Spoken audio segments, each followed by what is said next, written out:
नमस्कार दोस्तों, welcome to the classroom. मैं अमन तिवारी। आज की क्लास में हम लोग इस सीरीज को हम आगे बढ़ाते हैं। जैसा कि हम लोग पिछले क्लास में इकोनॉमिक ग्रोथ को देखे थे।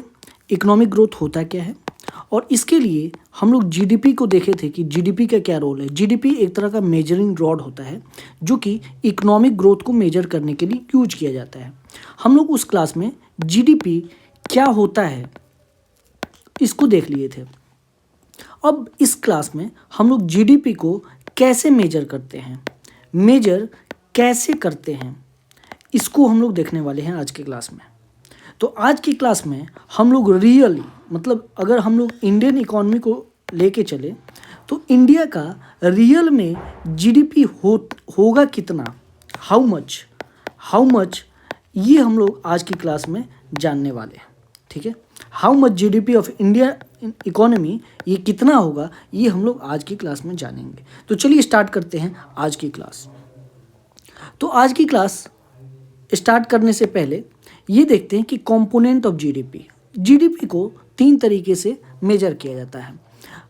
एक तो मेथड है प्रोडक्ट मेथड। ठीक है, प्रोडक्ट मेथड में क्या होता है कि हम लोग पूरे इकोनॉमी को अगर मान लेते हैं कि इंडियन इकोनॉमी को हम लोग लेते हैं तो पूरे इंडियन इकोनॉमी को हम लोग डिफरेंट सेक्टर में बांट देते हैं। जैसे कि एक हम लोग प्राइमरी सेक्टर ले लेंगे, एक सेकेंडरी ले लेंगे और एक को हम लोग कहेंगे टर्शियरी, जिसको सर्विस लेड इकोनॉमी बोला जाता है। इसके अलावा कुछ क्वाटरनरी सेक्टर या क्वीनरी सेक्टर भी होते हैं, लेकिन ये दोनों सेक्टर को हम लोग टर्शियरी सेक्टर के ही अंतर्गत रखते हैं। उसके बाद जो प्राइमरी सेक्टर होता है वो हमारे इंडियन इकोनॉमी में लगभग 18 से 20% का योगदान करता है पूरे जीडीपी में। वहीं अगर सेकेंडरी सेक्टर की बात करिएगा तो ये 28 से 30% का योगदान करता है। वही टर्शियरी सेक्टर लगभग 50% का योगदान करता है।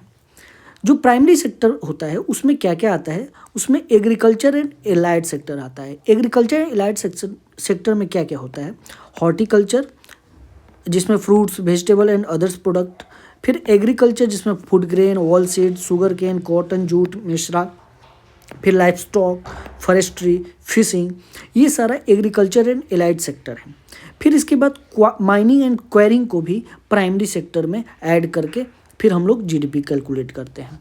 दूसरा होता है सेकेंडरी सेक्टर। सेकेंडरी सेक्टर में हम लोग मैन्युफैक्चरिंग, कंस्ट्रक्शन और इलेक्ट्रिसिटी एंड अदर को हम लोग काउंट करते हैं। टर्शियरी सेक्टर में सर्विसेज जैसे finance, banking, health care, education, tourism, telecom, retail distribution, professional services, इन सब को हम लोग टर्शियरी सेक्टर में काउंट करते हैं। एक तरह का यूएनएसए अकाउंट है जो कि 2008 में लाया गया था। इसको इंडिया फॉलो करता है इस क्लासिफिकेशन के लिए, जिसमें जो कि पूरे इंडियन मतलब किसी भी इकोनॉमी को 8 पार्ट में क्लासिफाई करता है अकॉर्डिंग टू दिस मेथड। वो 8 पार्ट क्या क्या है, एक तो यहाँ पे देखिए, पहला है agriculture, life stock, forestry and fishing. ठीक है, जिसमें agriculture, life stock, forestry, fishing ये आ गया। फिर है माइनिंग एंड क्वेरिंग, ये माइनिंग एंड क्वेरिंग तो 1 2। फिर आता है मैन्युफैक्चरिंग जो कि सेकेंडरी सेक्टर में आता है वो भी। फिर इलेक्ट्रिसिटी एंड ऑल, फिर कंस्ट्रक्शन, तो 3 + 2 5। अब ये सर्विस सेक्टर को 3 पार्ट में डिवाइड करता है। एक में trade, hotel, transport, communication and all ले लेता है। फिर फाइनेंस, रियल एस्टेट को भी ले लेता है। फिर एक पार्ट में public administration, defence and other part को लेता है। तो इस प्रकार से यूएनएसए ने जो अकाउंट है वो पूरे सेक्टर को 8 पार्ट में क्लासीफाई करके फिर काउंटिंग करता है। तो हम इस पूरे मेथड से जीवीए काउंट करेंगे। इस पूरे मेथड से हम लोग एक जीवीए आएगा जो कि फाइनल जो आएगा वो जीडीपी मार्केट प्राइस में आएगा। लेकिन इसके बीच में 2 टर्म होते हैं, basic price and factor price. इसको थोड़ा हम लोग समझ लेते हैं। जैसे हमने जीवीए काउंट कर लिया पूरे अलग अलग सेक्टोरल। ठीक है, तो जीवीए जो ये आएगा, जीवीए मान लेते हैं कि जीवीए एट फैक्टर कॉस्ट आया। फैक्टर कॉस्ट मतलब जितना भी उसमें कॉस्ट लगा उसको अगर हम लोग ऐड करेंगे तो फैक्टर कॉस्ट हो जाएगा। इस फैक्टर कॉस्ट में जब हम लोग क्या करते हैं, प्लस करते हैं प्रोडक्ट टैक्स को और माइनस करते हैं सब्सिडी को, तब क्या आता है, तब आता है जीवीए @ बेसिक प्राइस, तब आता है जीवीए एट बेसिक प्राइस। पहले आता है GVA eight factor cost initial level पे, जो भी आप प्रोडक्शन करते हैं। जैसे आज आज मान लो कि कोई एक चेयर बना रहे हो, तो चेयर में कुछ फैक्टर लगा होगा बनाने के लिए, तो वो कहलाएगा at the factor cost GVA. फिर उसमें अगर आप उस फैक्टर टैक्स में क्या करोगे, प्रोडक्शन टैक्स एंड सब्सिडी को ऐड कर दोगे या सब्ट्रैक्ट कर दोगे, plus production tax minus subsidy कर दोगे, तो उसके बाद आएगा GVA at the basic price. फिर जीवीए एट बेसिक प्राइस में क्या करना है, प्लस करना है प्रोडक्ट टैक्स। ये होता है प्रोडक्ट टैक्स माइनस सब्सिडी। यहाँ है प्रोडक्शन टैक्स, यहाँ है प्रोडक्शन टैक्स, ये है प्रोडक्ट टैक्स माइनस सब्सिडी। तो इसके बाद जो आता है वो आता है GVA at the rate market price.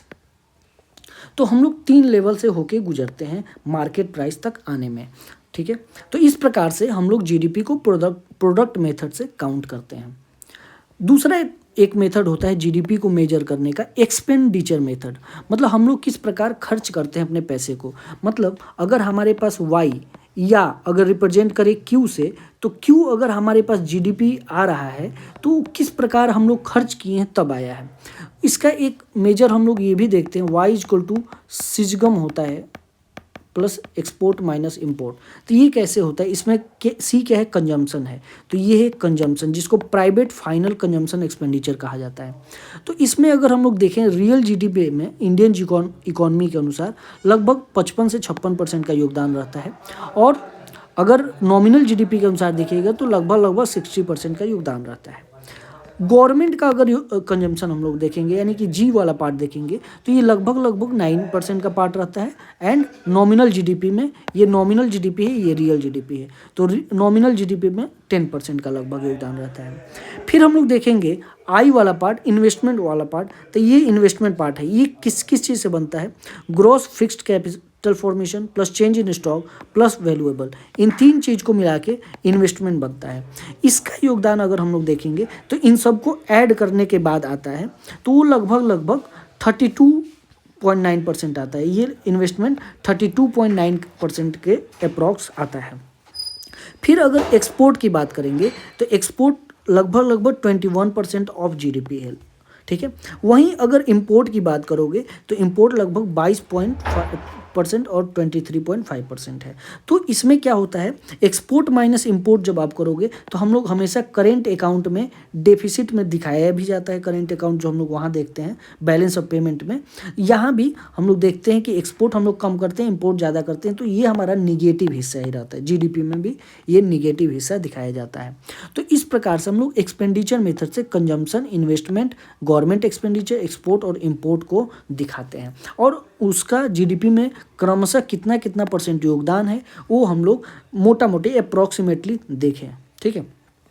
अब देखिए, ये जो सी वाला पार्ट है और गवर्नमेंट एक्सपेंडिचर, ये दोनों मिलके कंजम्पशन का काम दिखाता है। मतलब पूरे इकोनॉमी में कंजम्पशन का पार्ट कितना है, यानी कि अगर वाई में सी लगभग 71% है, तो अगर हमको सेविंग जानना पड़ेगा तो वाई माइनस सी, यानी कि पूरा अगर 100 है, 100 माइनस 71 लगभग 30% का सेविंग होता है, ठीक है। तो यहीं से हम लोग लाते हैं सी और एस का कॉन्सेप्ट। हमारा पूरा इकोनॉमी वाई दिया हुआ है, उसमें से हम लोग क्या निकाल लिए, गवर्नमेंट कंजम्पशन और प्राइवेट कंजम्पशन, जो कि टोटल कंजम्पशन है लगभग 71% है और सेविंग लगभग 30% है। और यहाँ इन्वेस्टमेंट की अगर बात करें तो इन्वेस्टमेंट लगभग 32% है। तो हम लोग यहाँ देख सकते हैं कि हमारा इन्वेस्टमेंट ग्रेटर देन है सेविंग।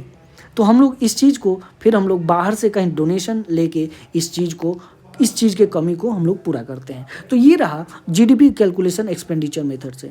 तीसरा है जीडीपी मेजरमेंट का मेथड, इनकम मेथड होता है।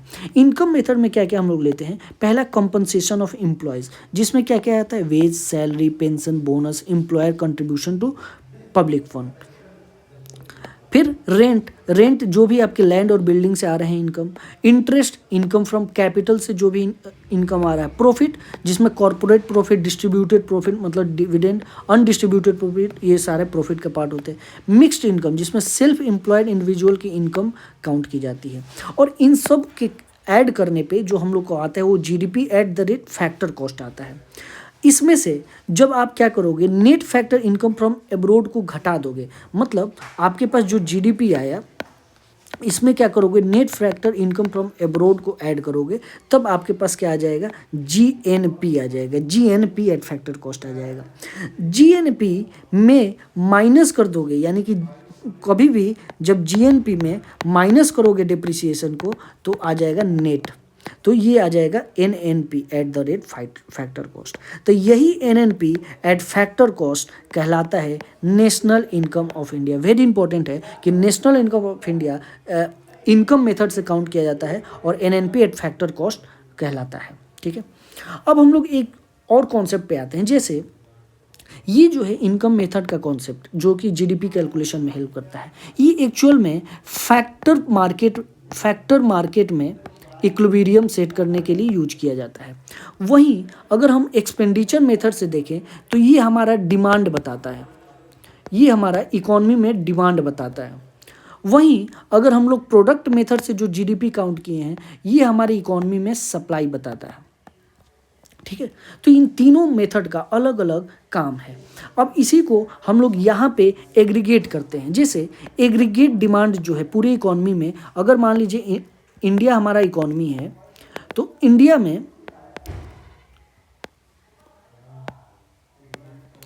में जो एग्रीगेट डिमांड है उसका कंपोनेंट क्या क्या होगा, consumption, investment, government expenditure, export या इंपोर्ट। वहीं एग्रीगेट सप्लाई का कंपोनेंट क्या होगा, प्राइमरी सेक्टर, सेकेंडरी सेक्टर और टर्शियरी सेक्टर में होने वाले प्रोडक्शन लेवल। तो इसको हम लोग रिप्रेजेंट कैसे करेंगे, एएसएडी मॉडल के हेल्प से। तो उसको जैसे एएसएडी में हम लोग एक्स एक्सिस पे क्या ले लेते हैं, इनकम या प्रोडक्ट ले लेते हैं, वाई एक्सिस पे जनरल प्राइस लेवल ले लेते हैं। इसका जो निगेटिवली स्लोप है ये एग्रीगेट डिमांड को दिखाता है, जिसका कंपोनेंट सी प्लस आई प्लस जी प्लस एक्सपोर्ट माइनस इंपोर्ट होता है। वहीं पॉजिटिवली स्लोप जो कि एग्रीगेट सप्लाई को दिखाता है, जो कि प्राइमरी सेक्टर, सेकेंडरी और टर्शियरी सेक्टर में होने वाले प्रोडक्शन के ऐड करने से मिलता है। तो इस तरह से हम लोग इंडियन इकोनॉमी से अब हम लोग माइक्रो इकोनॉमिक्स की ओर धीरे धीरे बढ़ रहे हैं। ठीक है, अब हम लोग थोड़ा सा और फैक्चुअल एक कॉन्सेप्ट जान लेते हैं, इसके बाद आज के क्लास यहीं पे समाप्त करेंगे। एस्टिमेट्स ऑफ जीवीए अगर हम बात करें तो ये एनएसओ का काम होता है, हर एक साल एनएसओ करता है। ठीक है, ये साल में मतलब एक फ्रीक्वेंसी ऑफ टाइम आता है, इसको थोड़ा सा हम लोग ध्यान दे देते हैं। जैसे मान लीजिए अगर हमको 2025-26 का ये जो प्रेजेंट चल रहा है 2025-26 से, जो कि अप्रैल से स्टार्ट होगा, यानी कि अप्रैल 2025 से 2026 मार्च 2026 तक का अगर हमको जीडीपी को कैलकुलेट करना है तो कैसे कैसे डेटा आता है। पहला डेटा आएगा अगस्त 2025 में, जो कि फर्स्ट क्वार्टर का डेटा होगा, अप्रैल से जून का। दूसरा डेटा आता है नवंबर 2025 में, जो कि सेकेंड क्वार्टर का डेटा होता है, जुलाई से सितंबर सेकेंड क्वार्टर।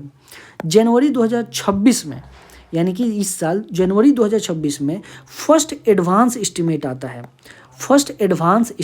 है, जिसमें इसी 2 क्वार्टर का बस डेटा रहता है। फिर आते हैं फेब इंड 2026 के फेब इंड में थर्ड क्वार्टर का डेटा आता है, जिसमें अक्टूबर दिसंबर रहता है, प्लस सेकेंड एडवांस एस्टीमेट आता है। सेकेंड एडवांस एस्टीमेट में ये तीनों first plus second plus third quarter का जीडीपी का डेटा रहता है। फिर 2026 के मई महीने में लगभग मई या जून 2026 में फोर्थ क्वार्टर का भी डेटा आ जाता है, प्लस प्रोविजनल एस्टीमेट आता है। ठीक है, प्रोविजनल एस्टीमेट में अब 1, 2, 3 और +4 तो चारों का डेटा रहेगा, लेकिन वो प्रोविजनली रहेगा। अब फर्स्ट रिवाइज जो एस्टीमेट आता है वो 2027 में आएगा, मतलब 2025 और 26 का जो जीडीपी का डेटा है उसका रिवाइज एस्टीमेट जनवरी के 2027 में आता है। ठीक है, और सेकेंड रिवाइज एस्टीमेट 2028 के जनवरी में आता है, थर्ड रिवाइज एस्टीमेट जनवरी 2029 में आएगा। ठीक है, तो इस प्रकार एनएसओ पूरा एस्टीमेट निकालता है जीवीए का। ठीक है, इसी प्रकार एनएसओ एक और काम करता है इकोनॉमी में, इकोनॉमिक सेंसस निकालने काम करता है। इसका कोई फिक्स पीरियड नहीं है। पहली बार 1977 में कराया गया था, उसके बाद 1980 में, उसके बाद 1990, उसके बाद 1998, फिर 2005, लेटेस्ट कराया गया है 2014। ये 6th इकोनॉमिक सेंसस है। तो आज की क्लास में बस इतना ही। हम लोग नेक्स्ट अब क्लास में फिर हम लोग देखेंगे इसके आगे अब कैसे अपने जीडीपी को, अब तक हमने जीडीपी को मेजर कर लिया, अब इस जीडीपी से हम लोग कैसे मॉडल की ओर मूव करेंगे वो हम लोग नेक्स्ट क्लास में देखेंगे। आज के लिए थैंक यू।